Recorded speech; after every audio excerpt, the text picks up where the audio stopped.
అదే RTV app వార్తల్ని క్షణాల్లో చదివే అవకాశం ఉంటుంది. ఒక న్యూస్ పేపర్, ఒక టెలివిజన్ ఛానల్ మీ చేతుల్లో ఎప్పుడూ ఉంటాయి.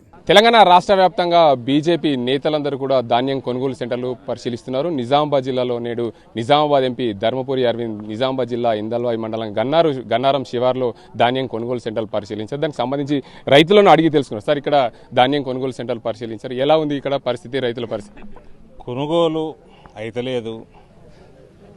కొనుగోలు కేంద్రము 2-3 వారాలు లేటు పెట్టినరు, కొన్ని నెల లేటు పెట్టిర్రు.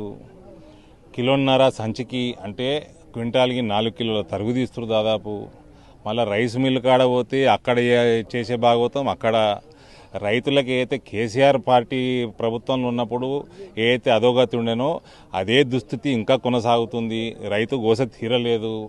ఇంకా అదనంగా పుండు మీద కారం చల్లినట్టు 500 రూపాయల బోనస్ ఇస్తా సన్నాలకని చెప్పి అది ఇస్తలేడు. సన్నాలు అమ్ముకోకుండా రైతు ఆపిండు. దొడ్డువడ్లన్నీ ఎప్పుడో ప్రైవేట్గా అమ్మేసుకుర్రు 100-200 తక్కువకి. ఇలా సన్నాలకు కూడా బోనస్ రాక రైతులు ఇక ఓపిక పట్టలేక అమ్మేసుకుంటున్నారు ధాన్యాన్ని. నీ రైతు భరోసా లేదు, నీకు రుణమాఫీ చక్కగా లేదు, బోనస్ లేదు, మహిళలకి పెన్షన్ 4,000 లేదు, తులం బంగారం లేదు, 2,500 స్కీము లేదు, ఇల్లు లేదు, నీ 6 ప్రామిసులు అటకెక్కినాయి. నువ్వు మళ్ళా విజయోత్సవ సంబరాలు పెట్టుకుంటారట సంవత్సరం అవుతుందని.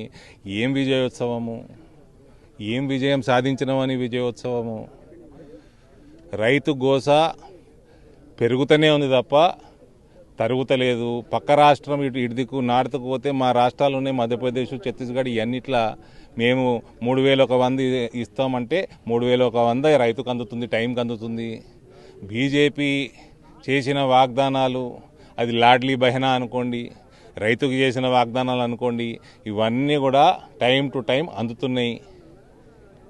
అది పరిస్థితి, అది డిఫరెన్స్ బీజేపీకి కాంగ్రెస్కి.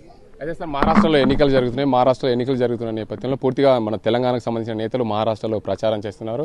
బీఆర్ఎస్ పార్టీ అదేవిధంగా బీజేపీ రెండు ఒకటి. బీఆర్ఎస్ పార్టీ మహారాష్ట్రలో కాంగ్రెస్కు ఓటేయొద్దు అని చెప్పి చెప్తున్న నేపథ్యంలో బీఆర్ఎస్ బీజేపీ ఒకటే అని కాంగ్రెస్ నేతలు అంటున్న పరిస్థితి. నేను పోయి ఆఫ్రికాలో పోయి వీనికి ఓటేద్దంటే వింటారా అని బీఆర్ఎస్ మాట ఓడింటాడే. ఆ బీఆర్ఎస్ అని తెలుగే సక్కరాదు, మరాఠోనికి ఏమర్థమవుతుంది.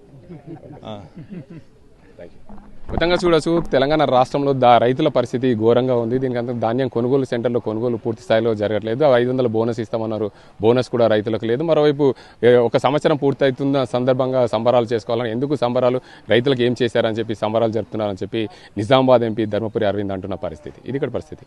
కెమెరా సాజింతో గంగారెడ్డి, ఆర్టీవీ నిజామాబాద్. మరిన్ని వీడియోస్ కోసం ఛానల్ ని సబ్స్క్రైబ్ చేయండి. లేటెస్ట్ అప్డేట్స్ కోసం వాట్సాప్ ఛానల్ ని ఫాలో అవ్వండి. ఆ లింక్ డిస్క్రిప్షన్ లో ఉంది.